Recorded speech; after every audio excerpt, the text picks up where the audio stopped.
I never thought a piece of paper could break me. At my son Michael's wedding, the boy I raised alone through sweat and sleepless nights, my name tag read, "Worthless." Those two words, scrawled in tiny letters like a hidden knife, hit me hard. I'm Linda Carter, 48 years old, a mother who fought the world to give her son a future. And there, surrounded by champagne glasses and laughter from people who've never known hunger, I was reduced to nothing. Worthless. It all started 27 years ago, when Michael was just a baby in my arms. His father walked out before I even felt that first kick. Atlanta's not an easy city for a black woman with no degree, raising a kid on her own. I cleaned houses, offices, anything that paid the bills. Every dollar I scraped together went to Michael. Books, uniforms, the school I knew he deserved.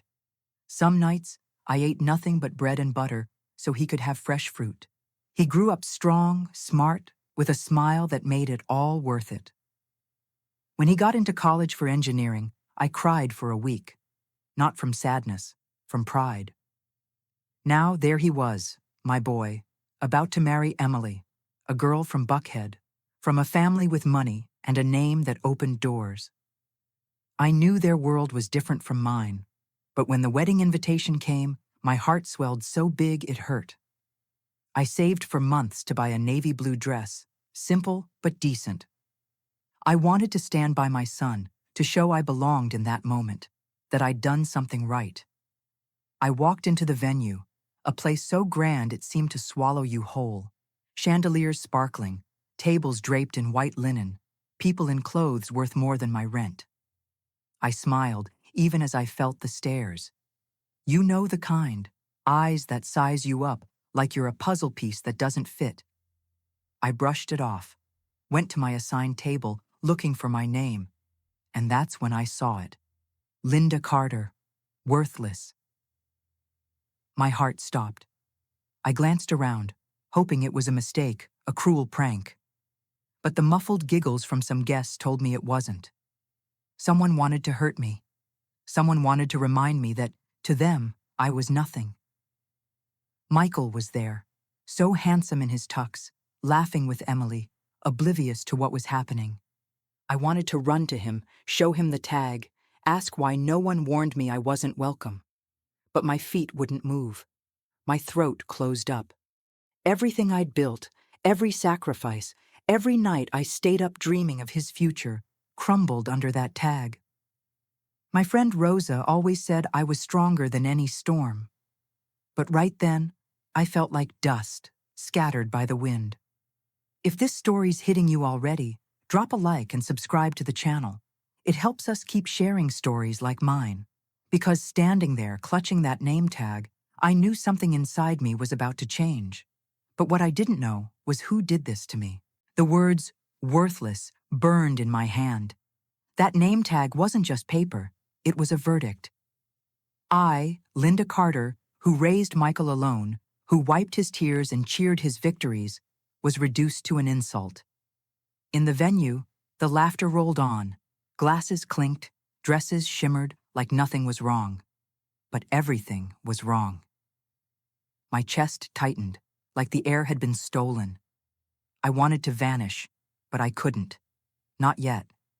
It was my son's day. I tried to breathe, to focus on Michael. And why? He looked so happy, dancing with Emily, his eyes glowing with love. My boy, now a man, living the future I helped build. I clung to that thought, stuffed the name tag in my dress pocket, and walked to my table. Maybe it was a mistake. Maybe no one else saw. But when I sat down, I felt the stares, not curious ones anymore. These were stares that judged, that laughed under their breath, like I was the night's punchline. And then she appeared. Susan Reynolds, Emily's mom. Tall, blonde, in a green dress that screamed money. She smiled, but it wasn't real. It was the kind of smile that cuts. "Linda, so glad you could make it," she said, her voice sweet like poison.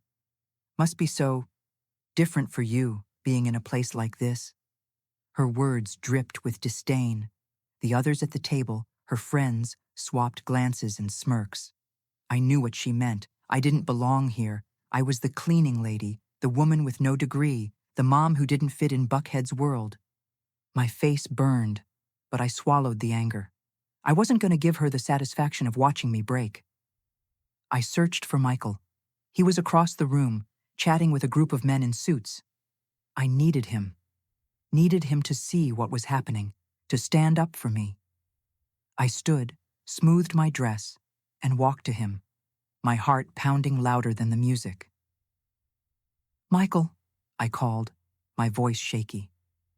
He turned, still smiling, but when he saw my face, something shifted. "Mom, everything okay?" he asked, low, like he didn't want anyone to hear. I showed him the tag, my hands trembling. "This was on my table," I said. He read it, frowned, but said nothing. Nothing. Just glanced at Emily, laughing with guests. "Mom, maybe it's just a mix-up," he mumbled, hesitating. "Don't make a scene, please. Don't make a scene." Those words hit like a slap. My son, the boy I carried, who I fought the world for, was asking me to swallow the humiliation, to not ruin his day. I wanted to scream, to ask how he could stay quiet while they tore me down. But his look, half scared, half ashamed, froze me. He turned back to his friends, and I stood there, alone in the crowd. I slipped out to the venue's garden, needing air. The party lights glowed inside, but out here, in the dark, I felt small. I remembered a day years ago, when Michael was about 10. My boss back then humiliated me in front of everyone, said I was only good for scrubbing floors. Michael, so little, grabbed my hand and yelled, "My mom's the best in the world!" That brave boy was gone. The man in the tux wasn't my defender anymore. He was someone else. I went back inside, determined to stay until the end. I wasn't gonna let them see me run. But as I moved through the tables, I heard Susan laughing with a friend. "It was just a joke," she said, loud enough for me to hear. "Someone had to remind her where she fits." My blood boiled. That tag wasn't a mistake. It was hers. And my son knew. But as he danced with Emily, as the world spun around them, I wondered, who else knew? And why didn't my own son do anything? I couldn't breathe right. Every step in that venue felt like sinking deeper. The name tag, worthless, still weighed in my pocket, carrying every time I'd ever felt small. Susan Reynolds knew what she was doing. That woman with her designer dress and cruel smile wanted to erase me, and my son, my Michael, my everything, just stood there, looking away.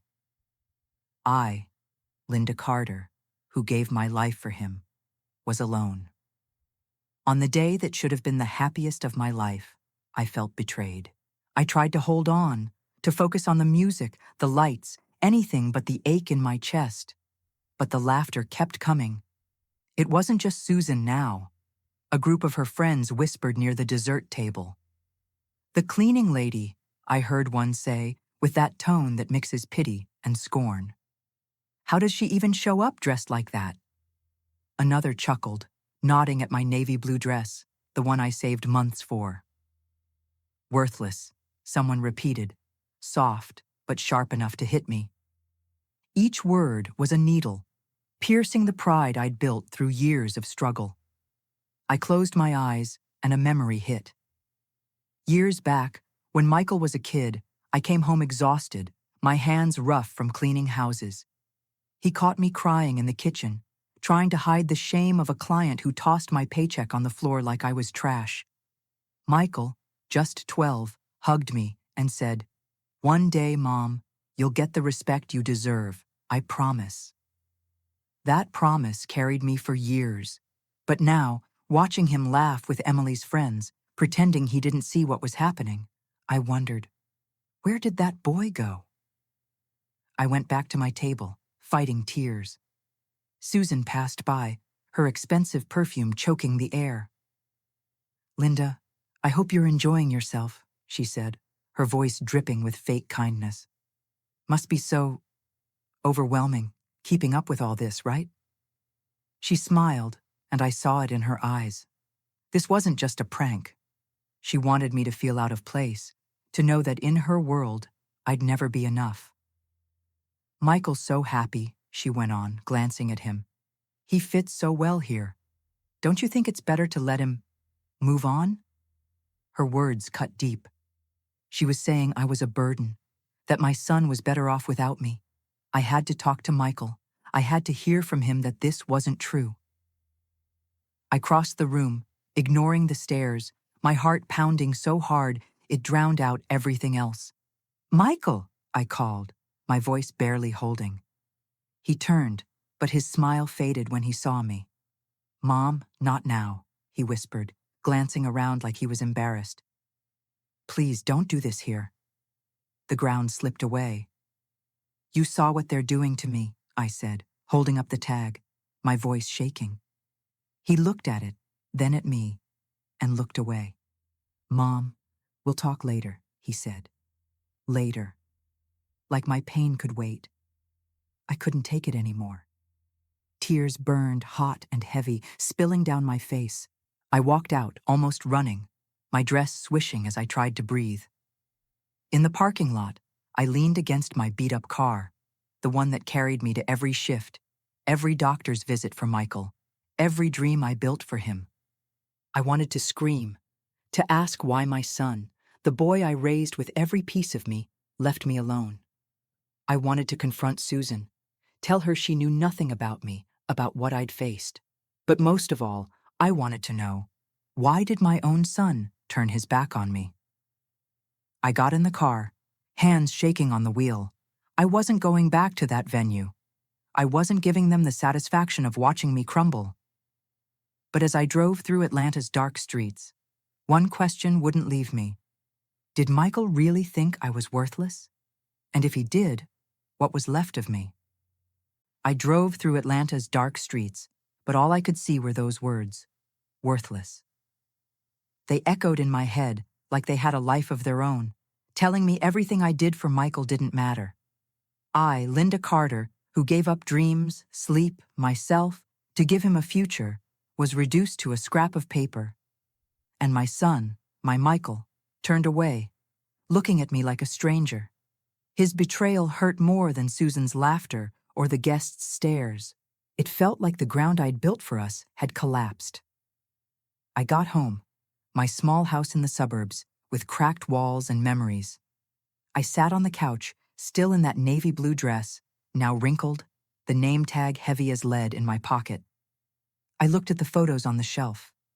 Michael as a baby, giggling in my arms. Michael at 10, proud with a science fair trophy.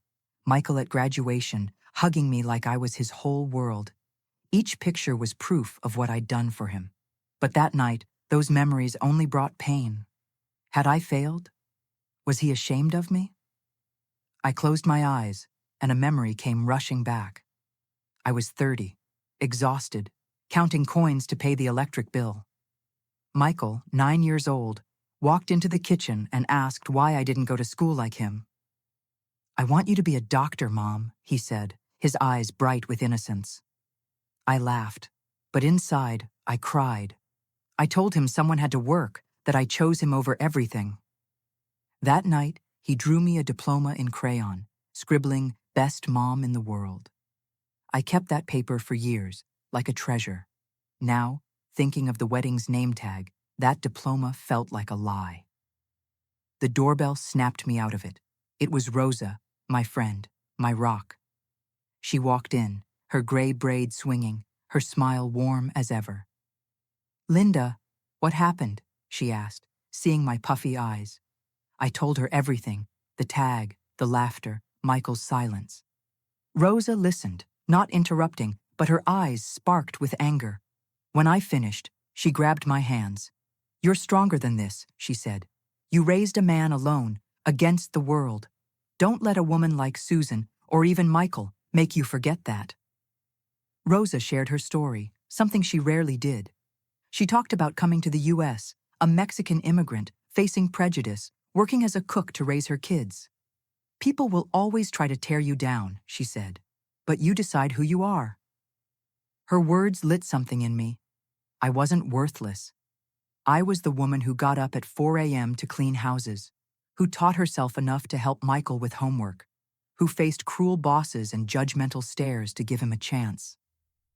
I opened the drawer where I kept Michael's crayon diploma. I held that faded paper, its edges worn, and felt strength rising. Rosa was right.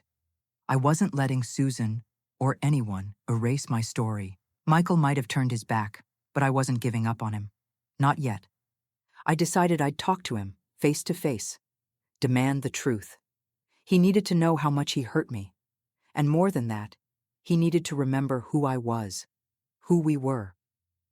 As Rosa made coffee in my kitchen, promising to stand by me, the weight in my chest eased, just a bit. But one question still burned. When I faced Michael, would he see me as the mother who always loved him? Or had I already become just a shadow of his past? I didn't sleep that night. The pain of that name tag, of worthless, still throbbed, but now it was mixed with a spark Rosa had ignited. I, Linda Carter, wasn't what Susan said. I wasn't what those stares at the wedding tried to make me believe. I was the mother who carried Michael for 27 years, who turned every hard-earned penny into a future for him. But he needed to hear it. He needed to remember. And if my son couldn't stand up for me, I'd stand up for myself. I asked Michael to meet me at a coffee shop in Atlanta, a cozy spot with the smell of fresh roasted beans and wooden tables that felt like home. I got there first, in jeans and a black blouse, but still carrying the weight of that day. When he walked in, so tall, so handsome in his new jacket, my heart ached. He was my boy, but also a stranger. He sat across from me, his eyes restless, like he knew he couldn't dodge this talk. "Mom," he started, hesitant. "I'm sorry about the wedding." I didn't know what to do. Didn't know what to do. Those words hit like a punch. "Michael," I said, my voice steady despite the lump in my throat, "you saw that name tag. You saw what they did to me, and you stayed quiet. How could you?" He looked down, twisting a napkin in his hands. "I was scared, Mom, scared of messing things up with Emily, with her family. They're different. I thought if I stayed quiet, it'd go away. I didn't want to embarrass you." Embarrass me. Each word was a knife. "You think I'm the embarrassment?" I asked, tears burning. "Me, who worked till my bones ached to get you where you are, who gave up everything so you could have what I never did." He was silent, his face crumpling. "No, Mom," he said finally, his voice breaking. "I messed up. I saw the tag, saw the smirks, and I froze. I thought I was protecting you by not making a scene, but I hurt you, and I hate myself for it." Seeing my son, so strong, so sure, fall apart shook me. But the pain was still raw. "You left me alone, Michael," I said, "in front of everyone. I need you to show me I'm still your mother, that I still mean something to you." He looked up, eyes wet but determined. "You're everything to me," he said. "Give me a chance to make this right." I wasn't sure I could trust him, but I saw something in his eyes, something of the boy who stood up for me when the world tried to knock me down. "Then prove it," I said. "Show me you remember who I am." He nodded, and for the first time that week, I felt a thread of hope. As Michael left the coffee shop, he sat in his car, gripping the steering wheel. His mind replayed every moment of the wedding. The tag, my tears, the way he looked away, too afraid to rock the boat. He thought of the nights I stayed up, helping him with homework, even when I was exhausted. The times I went without so he could have more. "She deserved better," he whispered to himself, and I let her down. The guilt was a weight he couldn't shake. He knew he had to do something big, something to show me, and everyone, what I meant. Not just to fix it, but to honor me, to make things right. Across town, Emily was facing her own truth. She stormed into her mother's pristine Buckhead living room where Susan sat sipping wine. "Why did you do it, Mom?" Emily demanded, her voice shaking. Why did you put worthless on Linda's name tag? Susan smirked, swirling her glass. It was a joke, Emily. She's not like us. You know that. Emily's face burned. A joke? You humiliated her. Michael's mother, the woman who raised the man I love, and I stood there, letting it happen. Susan shrugged. She'll get over it. People like her always do. Emily stepped closer, her voice low but fierce. No, Mom. You don't get to decide her worth, and I'm done letting you control me. She walked out, leaving Susan silent, her power slipping. Over the next week, Michael worked with Rosa, planning something I couldn't imagine. He called neighbors, old coworkers of mine, people who knew my story. He wanted to show me I wasn't worthless. He wanted the world to see what I meant. As they planned, I held on to his promise, but doubt lingered. Did he really understand how deep my pain ran? And when this was all over, would Susan face the consequences of what she'd done? I had no idea what to expect when Michael asked me to come to the community park a week later. He said it was important, that he needed me there. I, Linda Carter, still carried the sting of the wedding, of the worthless tag that tried to erase who I am. But I also carried his promise, the look in my boy's eyes, saying he'd make it right. So I went, my heart heavy, unsure if I could trust again. I arrived at the park and stopped short. It was a gathering, like a family cookout. Neighbors, friends, faces I knew from years of cleaning houses, from late nights sharing coffee with Rosa. Tables were covered with checkered cloths, piled with fried chicken, collard greens, and peach cobbler. Photos of me and Michael hung on a string, like a scrapbook of our life. I didn't understand. Rosa appeared, her gray braids swinging, her smile so big it warmed me. Come on, Linda, she said, pulling me by the hand. This is for you. Michael stood in the middle of the crowd, holding a megaphone, looking nervous but steady. This is for my mom, he started, his voice carrying over the chatter. Linda Carter, the woman who raised me alone, who gave up her dreams to give me mine. He looked at me, and tears welled up. I failed her. At my wedding, I let them humiliate her, let them call her worthless. But today, with all of you here, I want to say she's priceless. The crowd clapped, some shouting my name, and I could barely breathe. Michael told our story, the nights I worked until my feet bled, the times I faced prejudice to make sure he had a shot, the crayon diploma he gave me, the one I kept like a treasure. Then he walked over, holding a wooden plaque. Etched in gold letters, it read, Priceless Mom. He handed it to me, his eyes wet. I'm sorry, Mom, he whispered. You're my everything. I hugged him, so tight it felt like I'd never let go. Emily was there, beside him, her green eyes shining with pride. She'd changed. After confronting Susan, she'd made a choice. She stepped forward, her voice clear. Linda, I owe you an apology, she said, loud enough for everyone to hear. I didn't stop my mom's cruelty in time, but I see you now, and your family to me. The crowd cheered, and I felt something I hadn't in years. Belonging. Susan was there, lingering at the edge of the crowd, arms crossed, face tight. Emily called her out, her voice firm. Mom, you need to say something to Linda. Susan hesitated, her eyes darting. The crowd watched, silent, waiting. I'm sorry, she said finally, her voice cold, flat, like she was spitting out the words. No one clapped. Her apology was empty, and everyone knew it. She turned away, isolated, her power gone as the crowd turned back to me, their cheers louder than ever. Rosa hugged me, her warmth grounding me. You deserve this, friend, she said. I thanked her, and everyone there, the neighbors who helped with Michael when I had no one, the co-workers who lifted me up on my darkest days. I spoke, my voice shaky. Thank you, I said, for seeing me. I looked at the Atlanta sunset, the sky glowing orange, and felt whole. Michael pulled me aside later, his face serious. Mom, Susan's talking about lawyers, says we defamed her by calling her out. But I don't care. We'll face it together. I nodded, knowing the road ahead might be tough, but for now, I had my son back, and I had my community.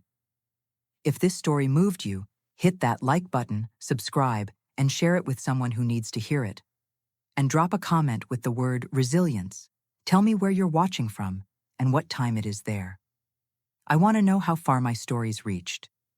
Because in that park, with my son by my side, I knew no one would ever call me worthless again. But what came next, that's another story.